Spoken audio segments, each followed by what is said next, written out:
Araba mars kalo tile 25 san 2026 aw bɛɛ lajɛlen aw ni ɲankuma jani sugandili la yaasa ka se ka ka kibaruyaw sɔrɔ so min binna a maa sata kɛra maa 6 ye nin waati in na kunungo min ye faso ka kunnafoni gafeba ye n'o ye lesɔri ye ale ye ɲɛfɔli kɛ a la a ko bɛ cogo min an n'an da don o la min ye so in yɛrɛ ye sa a yira k'a fɔ min baara yɛrɛ kun kalifalen don min na maa mun fatura ale yɛrɛ bɛ o la nin waati in na basigibaliya Kayi sira kan Kayikaw kɔni kɛlen don k'a yira sa k'a fɔ ko fo i k'i bugunatigɛ falen n'o tɛ Kayi Bamako kɔni Bamancɔle kɛbaaw mana i minɛ a bɛ gɛlɛya i bolo sogoko gɛlɛya a bɛ ka se Bamako kɔnɔna na 200 o farala ka min ye feerelikɛlaw olu y'o yira dumuni feere yɔrɔtigiw a kɛlen don degun ye olu bɛɛ lajɛlen bolo Mali ni Autriche ka bolo di ɲɔgɔnma hukumu kɔnɔna na sa Abdoulaye Diop ale ye Autriche maaba dɔ bisimila kunungo ka lasigiden ɲɛkɔrɔ baaraw kɛra tuma an na do la seko ni dɔnko ani kalan san o hukumu kɔnɔna na maa min taara ka kɛ nin kalo in denfa ye n'o ye Magman Gabriel Konate ale ye barosigi kɛ kunasini ko kɛrɛnkɛrɛnnenya la kalanso min bɛ n'o ye ENI ye Mali yɛrɛ a ka yɛrɛma hɔrɔnya ta so min kɔnɔna na sa an ka kanw olu jɔyɔrɔ kuma ye tali kɛ o la Bankasikaw ko basigi bɛ ka na olu fɛ yen sokurusi min bɛ kɛ samɛ hukumu kɔnɔna na o sera ka kɛ polisiw fana y'u ka samɛ kɛ u ka directionba kɔnɔna na APDP maa 7 jɔnjɔn dira olu ma jamana ɲɛmaaw fɛ Bedi Jakite ale bɛ o jɔnjɔn sɔrɔbaw la ale ye commissaire ye APDP la an na tila k'an da don a kibaruya tɔw la farikolo ɲɛnajɛ kɛnɛ kan sa Coupe du Mali ɲɛbila ndolanci la Falaye aw ka tɔn 2 bɛ binna han Kayi équipe 2 bɛ binna Kayi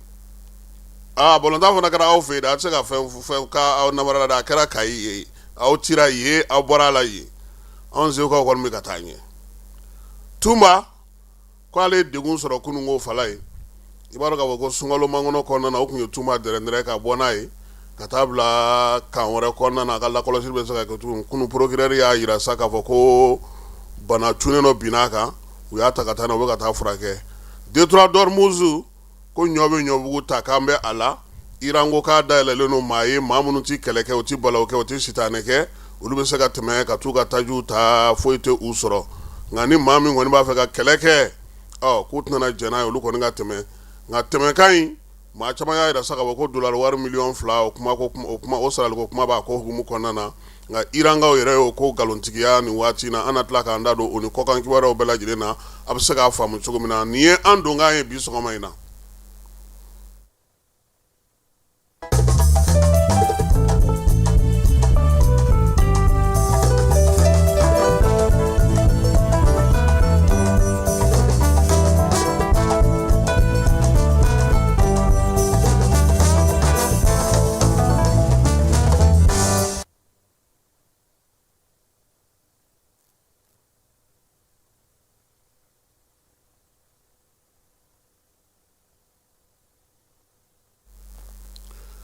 Falaye furancɛla fanga ɲɛmaaw u sɛmɛbere dɔ o ye kiiri ye kiiri bunakun kan u ye yɛlɛma caman kɛ nka min ye jamanakuntigi Asimi Goyita ye Falaye ale yɛrɛ ko ale bɛ terrorisiya faamuya ni dunkojuguya ni yuruguyurugu ye maa kelen u ka maa 100 maa bayirika niyɔrɔ dun kilaw k'i sigi ni a ye a kɔrɔlen fara kura kan sɛgɛsɛgɛlikɛlaw k'u ka kiiri u ka taa fɛ Falaye kɔrɔlen ko hukumu kɔnɔna na sango a bɛ fɔ min ma ko paramufu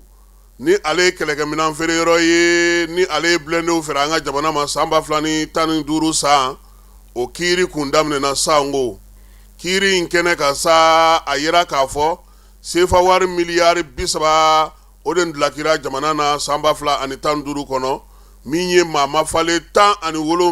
olu tɔgɔ fɔlen don waleya in na Bubu Sise ale tun ye sɔrɔ minisiri ni jamana ka minisiri gale ye cɛman Ibɛri Kulubali Mamadu Igor Jara olu bɛɛ lajɛlen tɔgɔ bɛ gafe in na n'o ye paramufu Embraer ye kiiri min bɛ sen na waleya in a nana cogo di Mali jamana ale de y'a ye sa k'a fɔ ko min y'a ka maramafɛnw ye a n'a ka kɛlɛkɛcɛ olu bɛ se ka minɛnw sɔrɔ cogo min ale ye sugubulon dɔ sigi sen kan san 2015 minɛnw ko bɛ se ka ta cogo min na ka di wolomasiri taba ma ka se ka baara kɛ Ibrahim Boubacar Keita ale tile la o la a nana ye k'a fɔ sa ko jalakili nana ye sɛbɛn in na baara doncogo la ko yuruguyurugu yera a la minɛn kelen san sɔngɔ taara kɛ fo siɲɛ 3 siɲɛ 4 faranga ye min ye yɛlɛmaw ye ani minanw yɛrɛ k'olu bɛɛ lajɛlen ma di kiiri min dayɛlɛla sango desanburu kalo la san 2025 o y'a yira sa k'a fɔ ko min ye dunko juguya ni yuruguyurugu min yera ko in na a ko ka se ka dankɛnɛmaya maa minnu nɔ minɛlen don ani maa minnu sen t'a la bɛɛ lajɛlen ka se k'i ta n'i bila dɔn o waleyaw olu sigira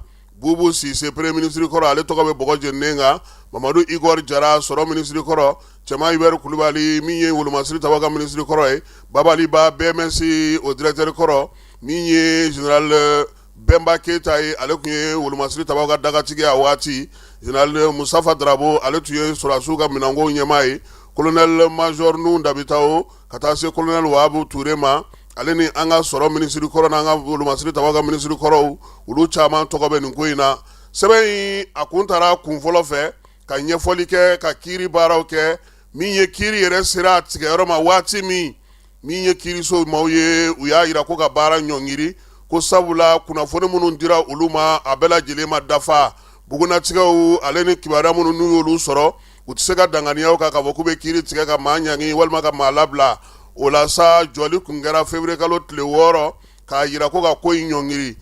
ntɛnɛn tɛmɛnen kiiri tigilamaw y'a yira sa k'a fɔ ko baara ko k'a daminɛ kura ye min ye chambre criminelle ye n'o sigilen don pôle économique maaw tɔgɔ la ka se k'olu ka kiiri kɛ ale tun ye laɲini min kɛ yaasa ka se ka baara fɛsɛ a ye ɲɛfɔli kɛ o la magistrat belebele min b'an ka jamana kɔnɔ n'o ye Samba Tamura ye kiiri in ɲɛmaaya bɛ ale bolo a ko k'u ye ɲɔngirili kɛ kun min na Falaye o ye yaasa u ka se ka maa lamɛn contrôleur général n'o ye Mali cakɛdaw contrôleur général ye sugu in sigira cogo di nominaliw kɛra cogo di sɛbɛnnu ni falenfalenw kɛra cogo di filanan fana na jɛkulu min bɛ yen n'o ye baarakɛyɔrɔ ye n'o ye paramufu ye Afrique du Sud kaw ka paramufu olu fana ɲiningara ka sɛbɛnci u ma yaasa cogoya min na kiiri ale bɛ se ka lakɔdɔnnenya kɛ o de la kiiri daminɛnen ntɛnɛn tɛmɛnen min ye magistrat ba in ye n'o ye Samba Tamura ye a y'a yira kiiri kɔnɔna na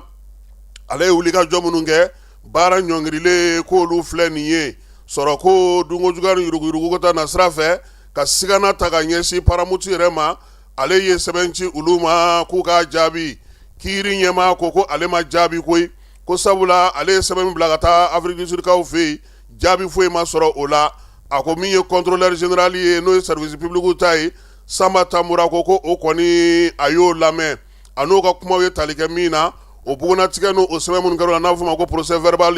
a y'o kuma ɲɔgɔnya in o da yira min ye sonaldonbaw la min bɛ maa minnu bɛ yen n'olu nɔ minɛlen n'olu tɔgɔ la o la sa an ka sonaldonba belebele n'o ye Mamadu Bobo Jalo ye Falaye ale ye kuma ta koyi a ko k'ale yɛrɛ dabali banna o ko kiiri ɲɛmaa bɛ se cogo di ka wuli ka nin waleya ninnu kɛ ka sɔrɔ ka na o sɛbɛnw yira olu la tancogo la tan k'a ye sariya sɔsɔ min ye maître Mamadu Bobo Jalo ye Falaye sonaldonnaba don dɛ n'i kɔni ka ko bɛ cybercriminalité la a ɲini dɛ o sɛbɛn a b'o dɔn dɛ o kelen o y'a ka domaine ba de ye maître Jalo a ko président ma k'ale jakalila sa o ko président e yɛrɛ président tɔ e bɛ se cogo di ka lettre ci paramufu ma ka tɛmɛ cour suprême fɛ n'o ɲɛmaaya bɛ Bamasa Sisoko bolo bi k'a sɔrɔ e ma tɛmɛ Mali yɛrɛ jamana ni jamana cɛ sira ɲɛnabɔ baaraw fɛ k'e bɛ fɛ cogo di k'olu k'e jaabi min ye sonaldonba in ye a ko hali papier dili olu yɛrɛ ma kɛnɛ ka yan Falaye k'o tɛ ko kɛ cogo ye k'olu kan ka taa greffier de fɛ yen ko sariya bɛ baara kɛ cogo min na ko k'a kɛ ten o kɔfɛ ale min ye Musafa Darabo ka sonaldonba ye a ko